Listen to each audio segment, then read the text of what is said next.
Hello guys, welcome back to the channel. Today we've got my 250 and the ATC70 that is all over my channel. Today we're going to be doing something a little different. I'm sure you guys have been wondering, how much does a build like this cost? And today we're going to be going over every single part and how much it costs, and at the end we're going to see how much it all adds up to. But yeah, let's get into it.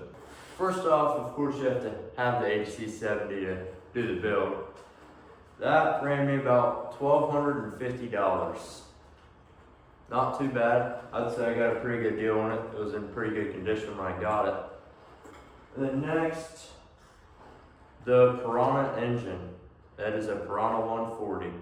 That was $658.98. With shipping, it was around $800. I'd say it's well worth it. It's amazing. And next up, we got the wheels and tires. As you can see, it's got some bead blocks with hole shots on it. They're pretty nice. Those were $579.92. With tax, it was around $600.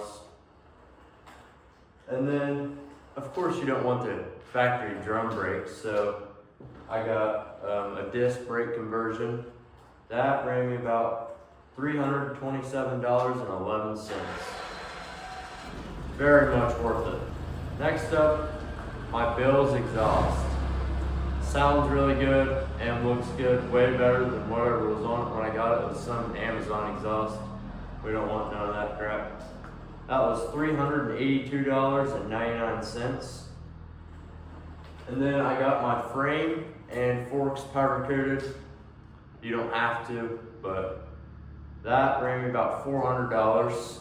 Get it sandblasted and powder coated. My rear fenders, the ones that were on it were a little rough. They had some rubber mud flaps or something, and then some stickers. They were real rough, so I bought some new ones. That was $216.33. And then my 250R style front fender, that ran me about $83.04. Next up, we've got this flip up bracket right here, so I can start it. Everything fits pretty good. The Kickstarter does hit the fenders a little bit, so you have to pull the fenders out a little. And then with my new exhaust, I did have to cut my fenders a little. It was melting the plastics. But the flip up bracket cost me $118.99. And of course you need a chain. Chain was $85. It is a gold chain, so that's pretty cool.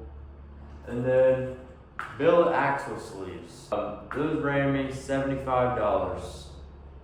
And then of course you need an air filter. That was $22.95.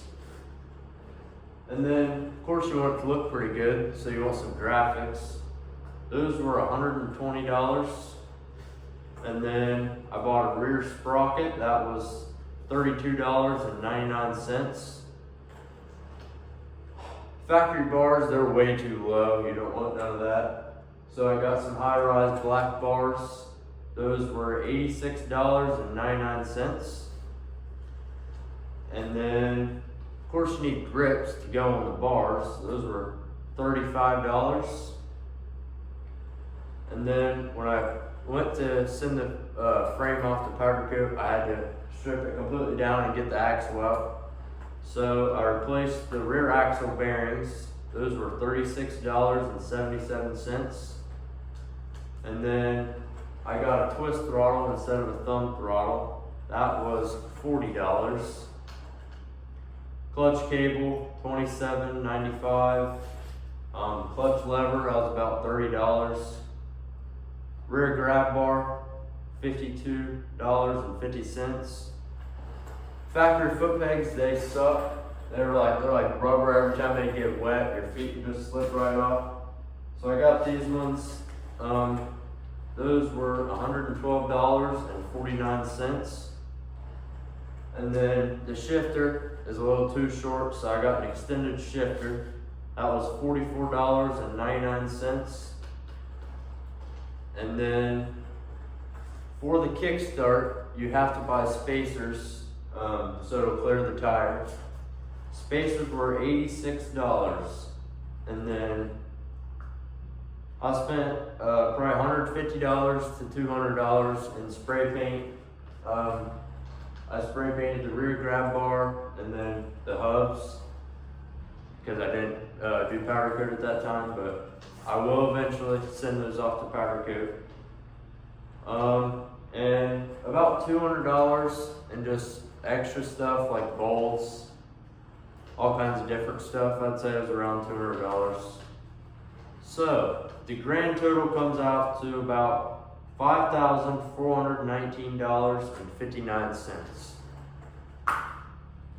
Is it worth that? Definitely worth it. It's the funnest thing I've ever rode. Yes, it may be small and look like a kid's toy. It's not a kid's toy anymore. Well, that's gonna wrap up today's video. I hope you guys enjoyed, and I hope that answered your guys' question on how much this thing costs to build.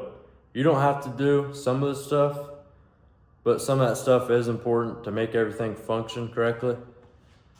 You can buy an electric start Piranha, I'm pretty sure. I do wish that I would have went that route.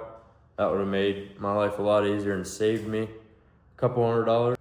And if you are looking to buy one of these and going out like this, I would look into buying a junk one and then building it.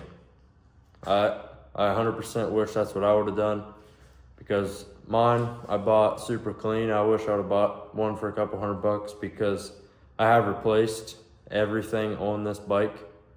I don't think there's anything else on it factory, except obviously the frame and the forks. But there's more to come with this. I am not done. More billet parts to come, front forks.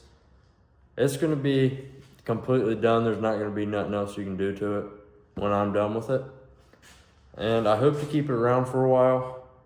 I have had it for sale a couple times, but I take it down every time because I change my mind. But yeah, I hope you guys enjoyed today's video, and make sure to like and subscribe. I'll see you guys on the next one.